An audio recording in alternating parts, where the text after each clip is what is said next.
This is Robert Bolaños. In this video, I'm going to be doing a simulation where I am doing a FRA analysis on Dr. Ridley's buck circuit using TopSpice. Uh, this video is to try to duplicate uh, what Dr. Ridley did on this paper. It's high performance loop sweeps in LT-Spice. He's using LT-Spice, and he has LT-Spice and his Ridley box, or the software that he uses. I think it's called Ridley Works. Uh, you can design a power supply and then extract a spice parameter that you can then run on LT-Spice, and it will do a Bode plot. So in this case, this is the circuit that he is using. It is basically a buck converter, and this is supposed to simulate or emulate his AP300, or the new Ridley box that he has. And he's using I believe it's a voltage mode controller. And then you have your feedback and your compensation circuit here. So this is a circuit that I've duplicated, and I've duplicated it here. Okay, and then let's talk a little bit more about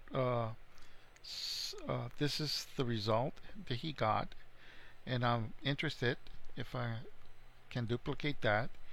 In this simulation, he got a simulation time of 15 minutes. I believe he did manage to uh, reduce that, I believe, down to 29 seconds, which is pretty fast. But I have yet to see the actual simulation, so I'm waiting for that. Now he did another simulation, and it's down to 2 minutes and 39, and I believe that I'm close to that already, so I'm able to duplicate this. And one of the things that he has, or he's able to do them both on the Ridley box, and also he emulates this in his LT-Spice. Basically, when you sweep or you do a FRA, as you increase the frequency, the signal that you're injecting, typically you want a high signal at the lower frequencies, and then as you increase the frequency, you want to decrease that. Okay, basically, if you put too much signal there, you might rail or start saturating the op amp. Okay, so this is a feature that almost all of the actual FRAs have, and he's emulating this in LT-Spice, and he does that by using these parameters where he can specify the start, finish, and the breakthrough frequency. The only problem that I see is if you have a resonant frequency, you might have to change during that resonant frequency the amount of signal, and by using this method you're kind of limited. You don't have the flexibility of doing individual signals and then adding a voltage amplitude. I'll show how TopSpice you can do that. But anyway, so this is what I'm trying to duplicate, and I think I've been successful, although I haven't been able to do the 29 seconds ones. But this is the way the FRA is implemented on TopSpice.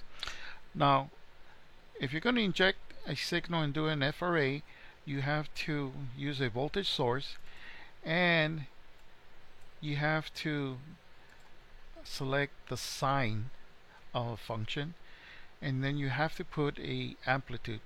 At this point, you can put any number here. In this case, I put 200 millivolts, and then you put a frequency. Remember, right, this frequency is just a placeholder. this frequency will actually be swept. Okay, so that's the first thing that you want to do. Okay, second thing, prior to this, you do a transient simulation and you find out what is the actual steady state voltages. And once you know that, then you can initialize them, and that's what I did right here. You can do a .IC, and then this would be the voltage node, and then the voltages. So what it does, it helps with the steady state. Instead of waiting for a long time, let's say 5 milliseconds for it to come to steady state, if you can initialize it, then it cuts down on the simulation time. Okay, so once that is done, this is already, then you go to setup, go transient, and in this case I'm using this can be really we can set it at 1, time stop of 8 milliseconds, and then the important part is right here. You go to setup, and there's 3 ways of doing a frequency sweep. You can do a linear sweep, you can do a decade sweep, or a table sweep, and I'll explain what the table is. But typically you would do a decade, and I'll be doing a decade sweep in the next circuit.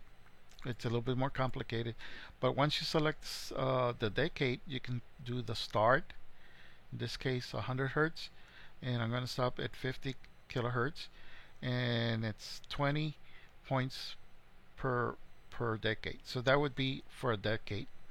But I'm not going to do this. What I want to do is I want to demonstrate is this. It's a table. Okay, and you click edit the table, and under this table, the first column is the frequency. So here you can see I have 100, and then I have a comma, and then I have 1.5. That means that I want the stimulus of the VFRA to be 1.5 volts. And then the next row, first column, is 200, and so forth. As you can see, the frequency I am increasing, and then if you notice the voltage, I'm decreasing it, and then once I get all the way down to 75K, I'm down to 30 millivolts. So I'm going from 1.5 volts to 30 millivolts at 75K. So once I have that, I can go ahead and save it. So remember, the frequency sweep will be done using these parameters. Okay, and then what you can do is wherever you inject, you type in the injection points. In this case, the top, I would label it as out, and then the bottom, I label it as in. So those will be the 2 nodes where you will do the phase and gain calculations. Then you press OK, and everything's ready to go, and then I just press run. So now it's doing a frequency sweep at 100 Hertz, and the signal that is injecting is 1.5 volts.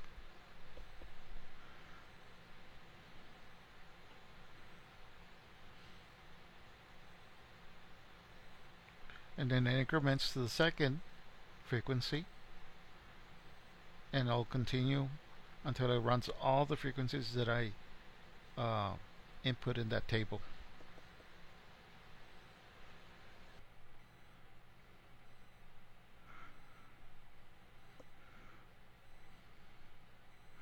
Okay, now we're at 1200 kilohertz, 15 kilohertz, 19 kilohertz, and as you can see, it's running faster. It's picking up speed. Now it's 30 kilohertz, 37 kilohertz, and it should be ending in about 304 Okay, so here's the simulation. Okay, let's put it in the format that Dr. really used. Okay, so now I put the same uh, axis that was done in Dr. Riley's simulation.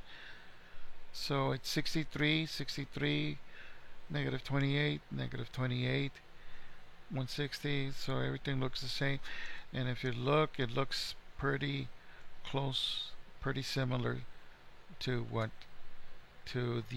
he got on LT Spice. So there's a little bit of noise here, just like his has a little bit of noise here.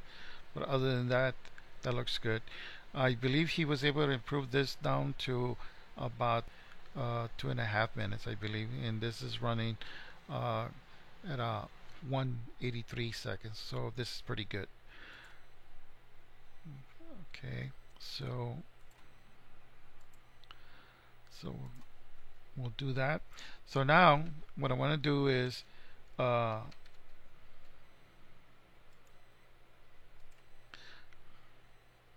now one of the interesting thing is that this is really a simple circuit. There's not that many parts to it. There is a controller here, but the real test would be, can you do a Bode plot on a more complicated power supply? So here I have a flyback that I designed. It's a little housekeeper, and here is my switch. Instead of using a MOSFET, I'm using a switch, and what that does, it speeds up the simulation speed. And as well, the diodes, I use ideal diodes to speed up the simulation. So basically that's the secret. Try to simplify as much as possible. Now I am using a Christopher Bassot PWM model, and it is switching at 100 kilohertz. I do have one secondary, second secondary, third secondary, and then I have an auxiliary uh, uh, feeding back. So this is the winding that I'm closing. Here is my injection point. Here is my VFRA.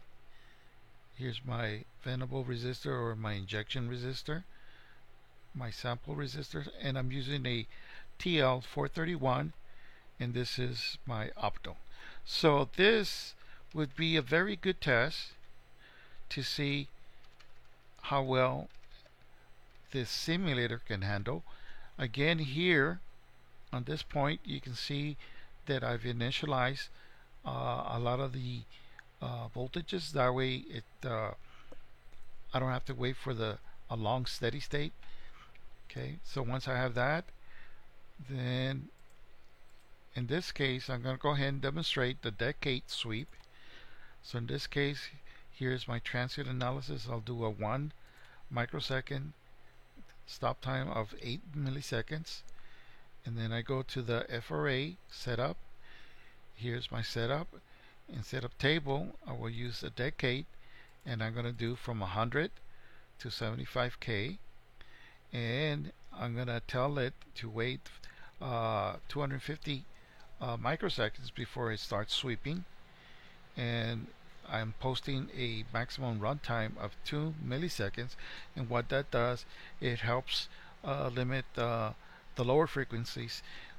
Typically at low frequencies like at 100, 200 and so forth, they take a long time to run, and if you can set a limit, then you end up with a shorter simulation. And then number of points, I think 5 is good enough. I can make it 10, but 5 in this case would be good. So I press OK. Everything's ready to go. So now it's running 100 kilohertz. I'm sorry, 100 hertz. and it's actually putting 150 millivolts as the injection test signal.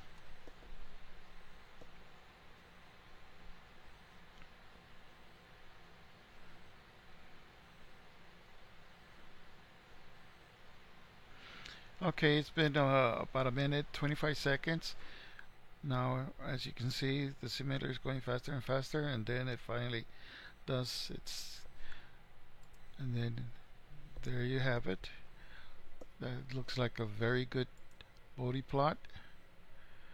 Let me go ahead and go to the axis. I can change, I like to set these typically at -60 and 60 and use 20 for the divisions. Okay, so now we can take a measurement. We can do a step. You can do a control, and then we click. So the crossover frequency is 2.1 kilohertz. Okay, so then I can bring cursor down to here, and the phase margin is 112 degrees. And then if we want to measure the gain margin is here.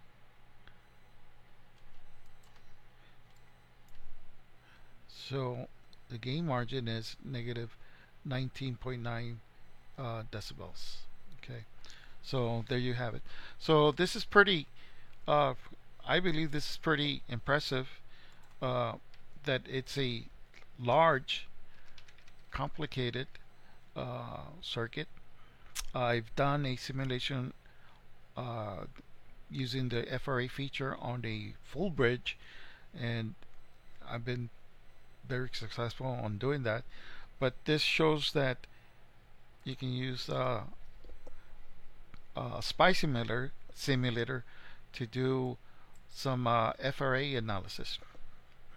If you find this video useful, please subscribe, share, and give a thumbs up. Any questions or comments, you can post them here, or you can send them to my email address. Thank you for watching.